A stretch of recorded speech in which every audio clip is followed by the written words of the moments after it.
Hi, Cuthla here. It's another video again. Wow, I'm making these things a lot more often than I thought I would. But, that's, you know, sometimes when you got nothing better to do, might as well find something productive to do with your time. So, first things first, I wanted to give a thank out to my ninth subscriber, Alcad455. Thanks for subscribing. Hopefully you'll stay a subscriber and continue to enjoy the content that I am kicking out. Thanks for subscribing.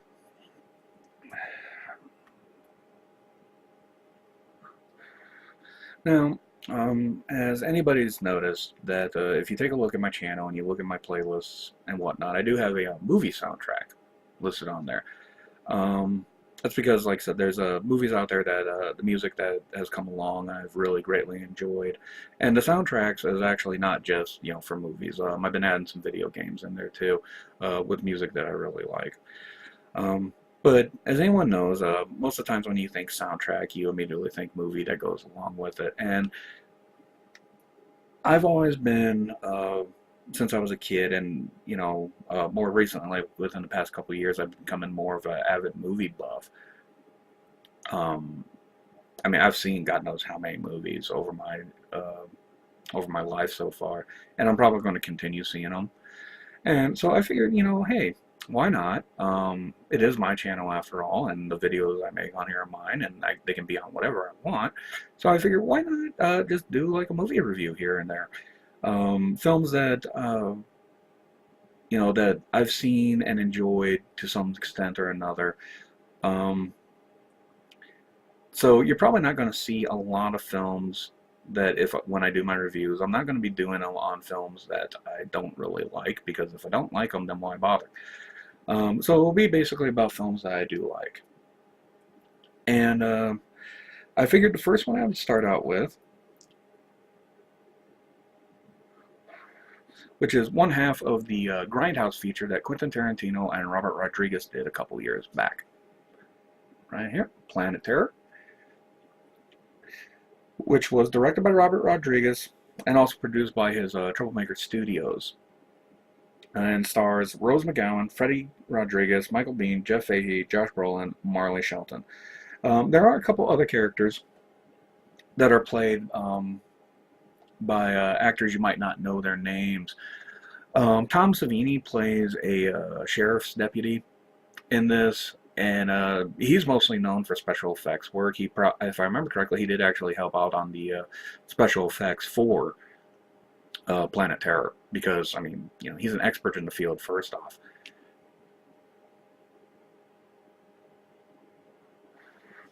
And I can't remember his name, but he's the guy from Lost that plays the what's that name? I mean, I hardly ever watched the show, but he was a former Iraqi soldier. Well, he plays in this too, and he plays this weird, kind of kooky, sadistic bioengineer slash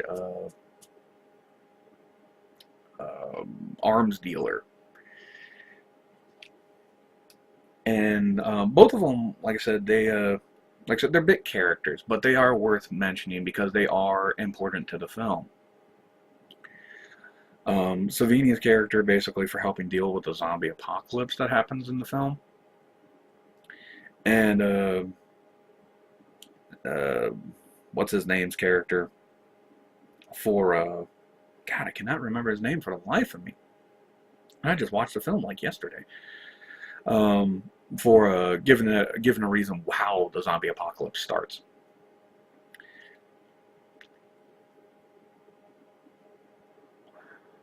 So the basic premise for Planet Terror is that it's a zombie film.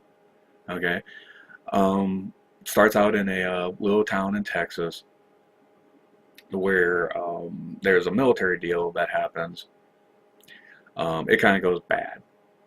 The deal was for this special type of bioengineered gas that a group of soldiers, led by Bruce Willis's character, need in order to survive. Apparently they were exposed to it, and if they don't have a constant supply of it, they will proceed to start mutating.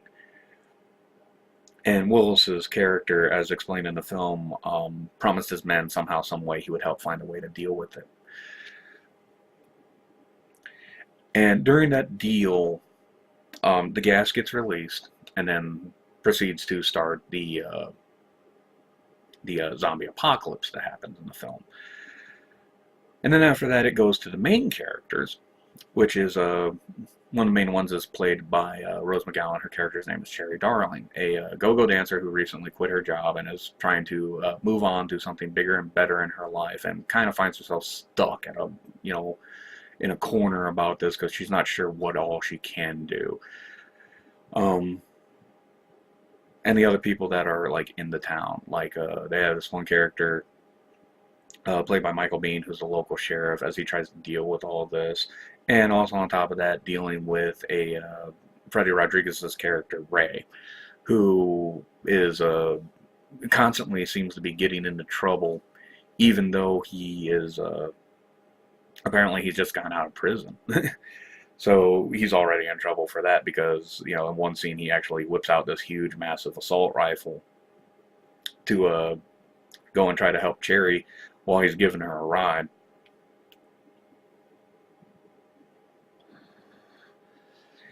And that's basically it right there. It's a zombie film. You really, with a zombie film, you can't really expect a lot out of it. I mean, zombies are rising, they're trying to eat people, and everybody's trying to survive. Well, what makes Planet Terror stick out from the zombie films, first off, is it goes kind of against the grain.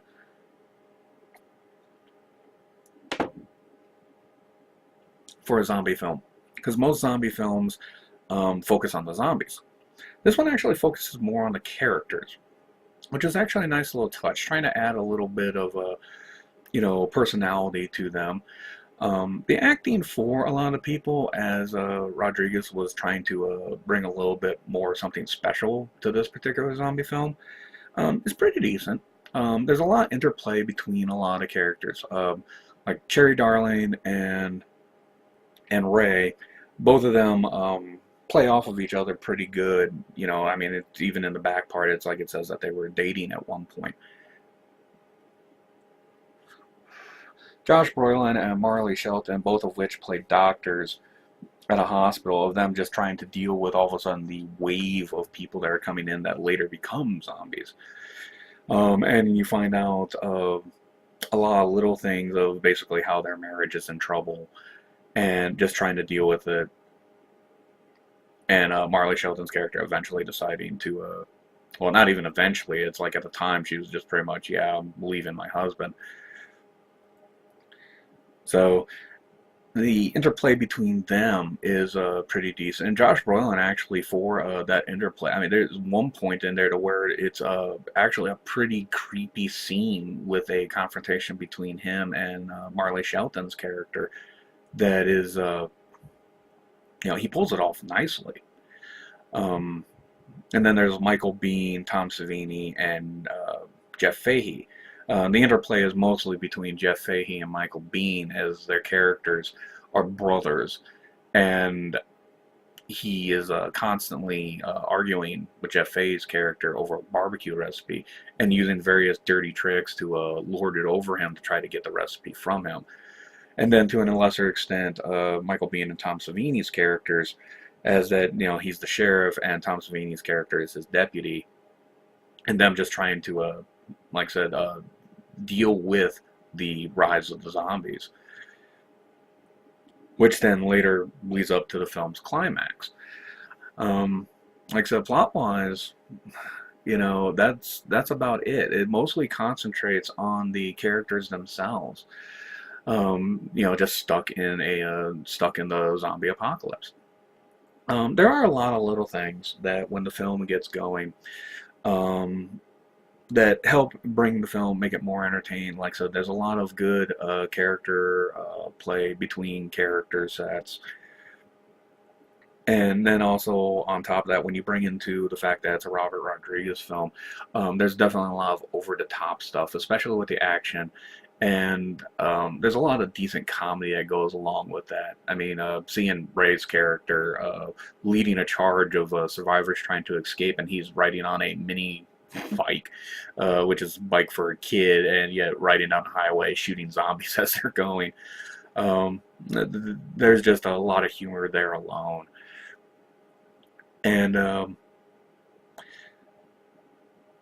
if it weren't, like I said, if Rodriguez hadn't done it the way he did it, the way he filmed it, there's a lot of things that just would not have been as enjoyable about this. Because, like I said, the way Robert Rodriguez does a lot of his films is they're very over the top when it comes to the action. They do have decent acting in them. He usually gets pretty decent actors to play the parts.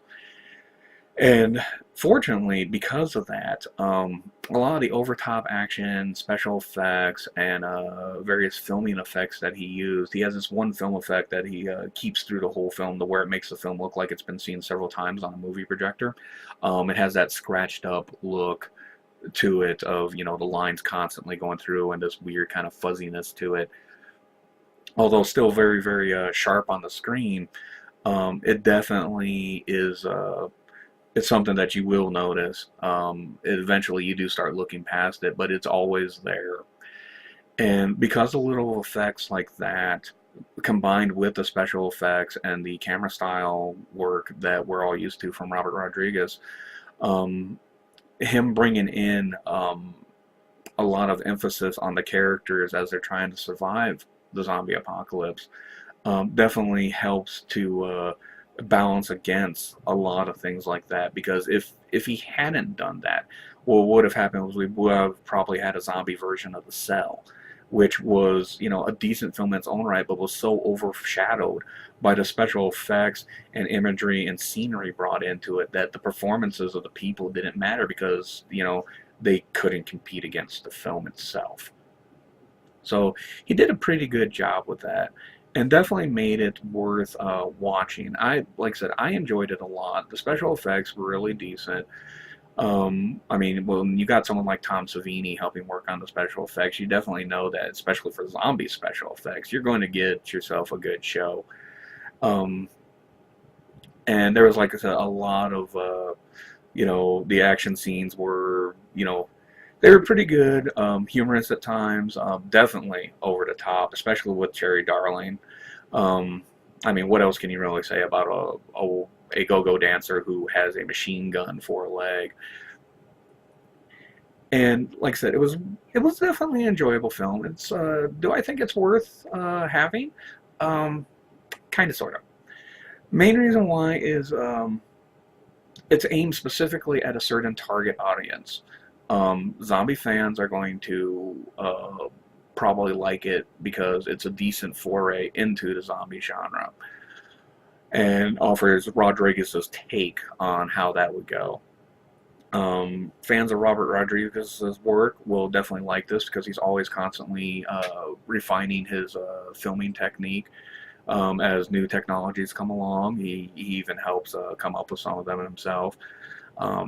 It's, like I said, it's definitely Rodriguez's style. There's no ifs, ands, or buts about it. His stamps all over it. But for your casual movie watcher, this is probably one that falls into the category of Rent.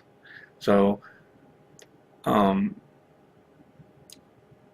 if you think that you would enjoy this as a film, if you like zombie films, if you like Robert Rodriguez's work, then yeah, I'd say pick it up. It's definitely worth having in your collection.